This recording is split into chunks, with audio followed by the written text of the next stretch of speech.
Thanks, Ideagen. It's really great to be part of the 17 days. My name is Stephanie Bramlett. I'm the Director of Equity and Inclusion at Phillips Exeter Academy. And I am here with Sherry Hernández doing a power chat about goal number 5, empowering women and girls. Sherry, do you want to introduce yourself? Yes. Hello, everybody. I am Sherry Hernández. I go by the pronoun she, hers, and I am the Dean of Multicultural Affairs. I'm so delighted to be here with all of you and with you, Dr. Bramlett, Stephanie. Awesome. So, Sherry, I am going to start with the first question. As a leader in your industry and also as a woman, what's been the most significant barrier in your career?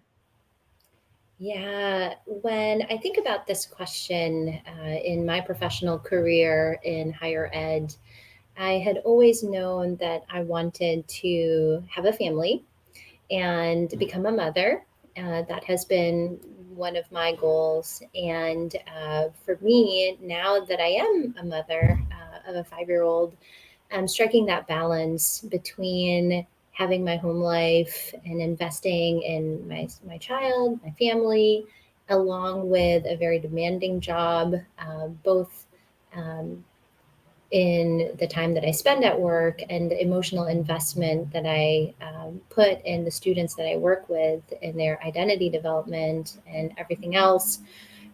Sometimes I often find myself, while I love being a caretaker and nurturing students and others like my family, sometimes the barrier becomes about balance, striking that balance between home and work and my family. While I enjoy these things and it's such a part of the way that I do my work, what I believe makes me successful in the way that I support students and the people in my life, I also want to make sure that I'm taking care of myself. So carving out that self-care, and honestly being able to remove myself in situations where I feel like perhaps I need to take a step back. So the barriers often become striking that balance between whether it's being a mom, being a partner, being a wife, also being a sister and a daughter and a friend, trying to navigate all of that in the pursuit of advancing my career, where my emotional investment in others is really important. Yeah, thank you so much for sharing that.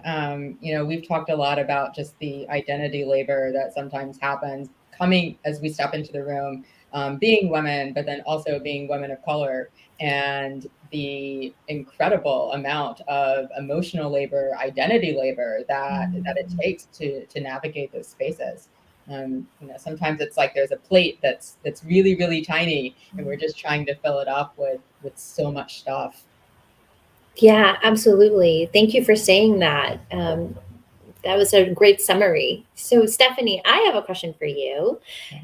For young girls that are aspiring to follow in your footsteps, what advice would you give to them? Hmm. Um, I mean, I don't want to be too cheeky here, but I might advise them not to follow in my footsteps, or at least not to follow in my footsteps so closely that they lose their own path. I do think that it's really important to study other women leaders and to, at the same time, still know what it is that you want to do. So really be in community with other people who are going on a similar path, and then also trying to find their own path, asking questions. When I was first starting out as an educator, I spent so much time with other women who were leaders in education as well, just really shadowing them, trying to figure out what they did from day to day. And that was really, really helpful to me. Um, Maybe other advice that I would say is let us help you. Those of us who've been on this path for a while, who are still learning, we've learned some things along the way, and we're willing to help, and we're always willing to sit down and have that coffee, or show up to those meetings just to be an extra friendly face. I guess some advice that I would give is really letting us do that so that we can give back to the community. And maybe also just feeling like remembering that you don't have to do this alone, that you're never in this leadership journey by yourself. But whatever the journey is, it's your journey, right? It's absolutely your journey, and that's unique to you. And you bring a whole host of experiences and magic to that journey that no one else can. Yeah. Yeah. Oh my goodness. I love that, Stephanie. Following your own path and being in community with others, asking questions, never doing this alone. I think those are such great pieces of advice. Thank you. I wrote those down. Did you write down bring your magic? Yes. Got to write that down too. I like that one. So Sherry, so from your perspective, which targets are most important? What should companies be doing? What should schools be doing to promote gender equality? And what are some of your insights to achieving those goals? Absolutely. Oh, I really love this question. Back when I was at my previous institution, I was a member of the President's Commission on the Status of Women. And many of the topics that we had discussed were regarding the success of women and how to break barriers, that glass ceiling. And I think that companies should be creating spaces for affinity groups, whether it's for women, also women of color, so that they can build community with one another, empower one another, and certainly provide funding to support their initiatives.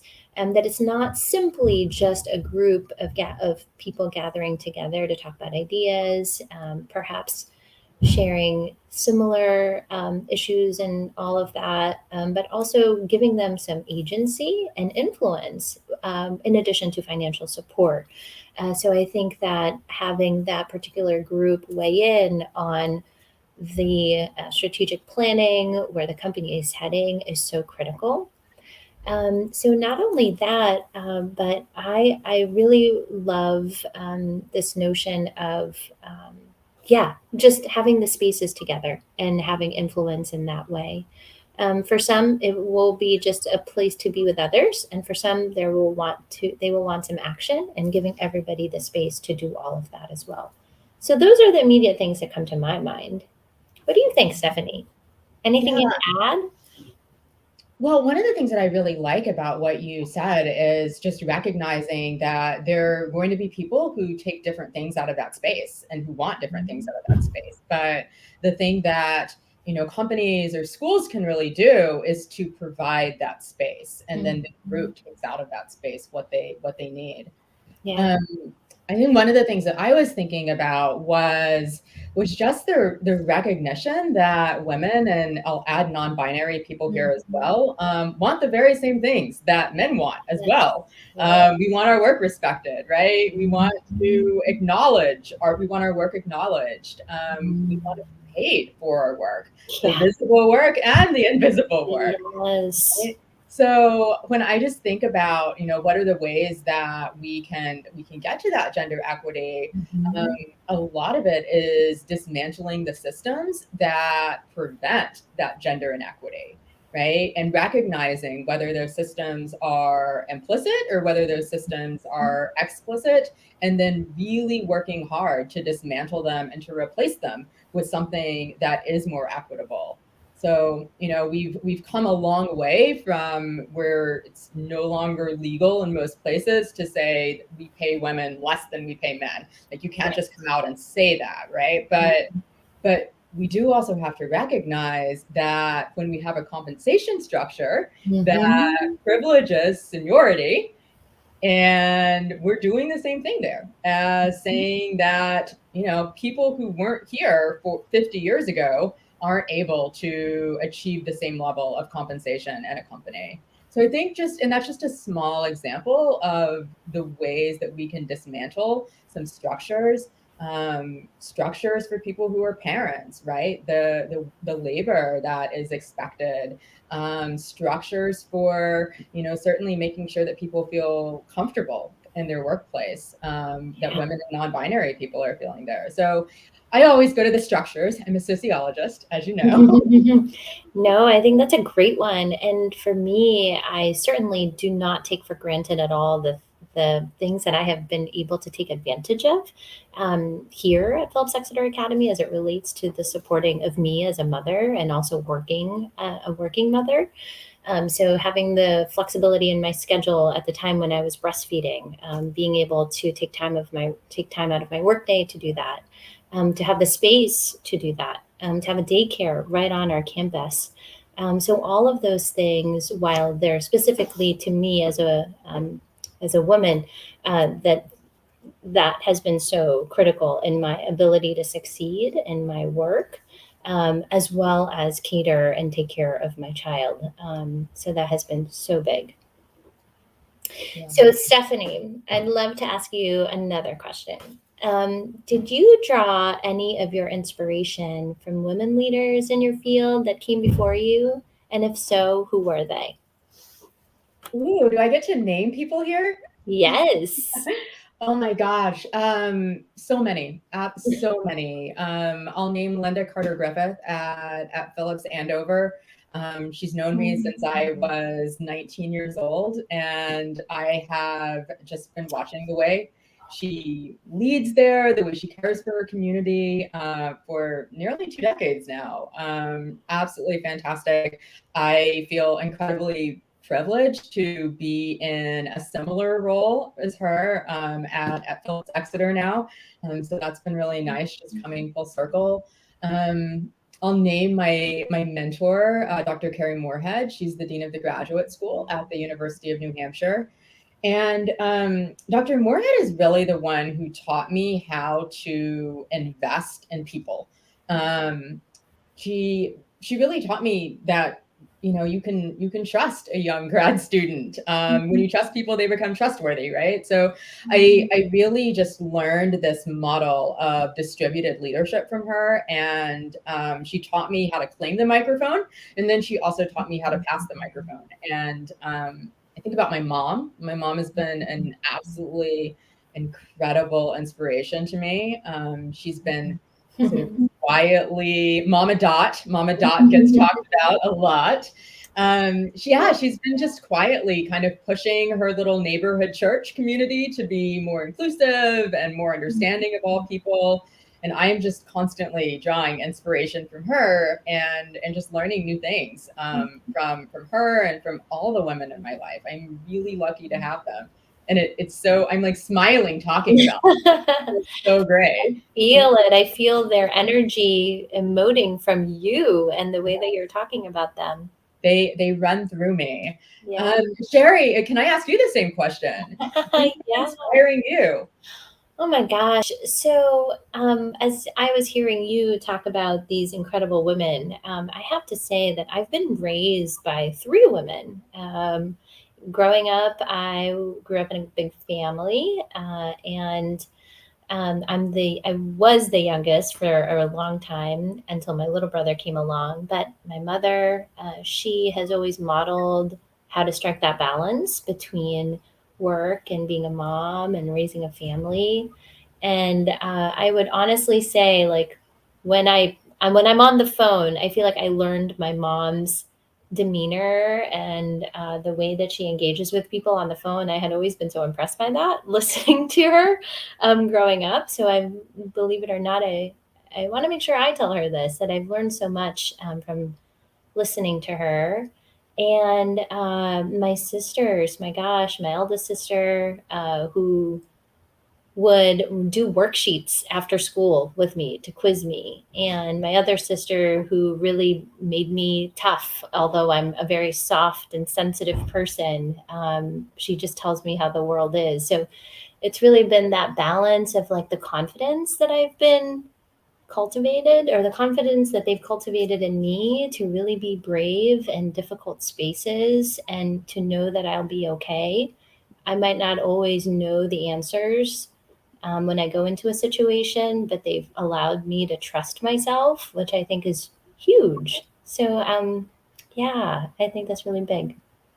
You got to go home and tell them. I will. I really will. Yeah. Oh my gosh. As you do too. You have to tell all your mentors. I will. I absolutely will. So another question for you. Why do you think building a diverse workforce is important? And I want to be really specific. Yes. Why is it important to have more women in the workforce? And really specific, what's up with women of color? Why is it important to have more of us in the workforce? Yeah. Oh my gosh. Well, when you were talking earlier about just dismantling structures, right? When I think about all the spaces that I enter that has either been built for men uh, or built by men, it really does beg the question of how am I perpetuating the same things that have been in place when in fact there are so many other ways to look at it, for example through the lens of a woman. And on top of that, women of color, an even further marginalized group who feels as though that spaces that they enter in aren't created for themselves. And so, yeah, building a diverse workforce is so critical.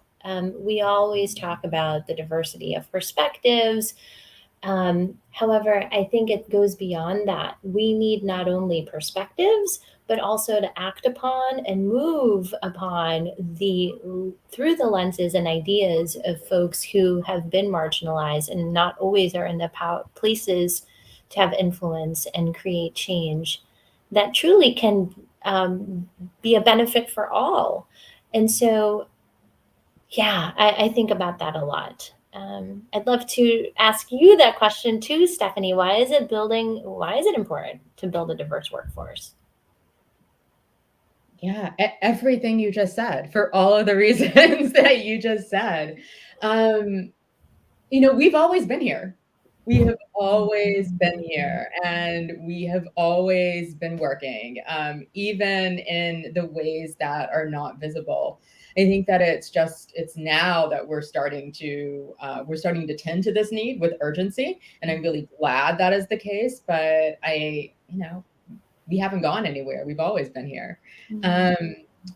Just on the diversity side, there are hundreds and hundreds of studies, probably thousands at this point, that all speak to why diversity makes us better at pretty much everything, from problem solving to creativity to decision making, increased employee engagement, all of that. We could go on, but it's really the benefits of an inclusive community. In order to maximize that diversity, we have to build inclusive communities where everybody is seen and they're valued and they feel like they belong. And I think that as we have these more and more diverse workforces, then we also start tending to those inclusion needs. We have to tend to those inclusion needs. And over the past bit of time that I've been in education, I've seen a real commitment on behalf of institutions to lean into that space of diversity and inclusion, and even start to ask some of the tough equity questions. Yeah. Sherry, we could talk forever. We really could. We really could. I am so thankful to have this conversation with you today. And shout out to you. Shout out to Ideagen for giving us.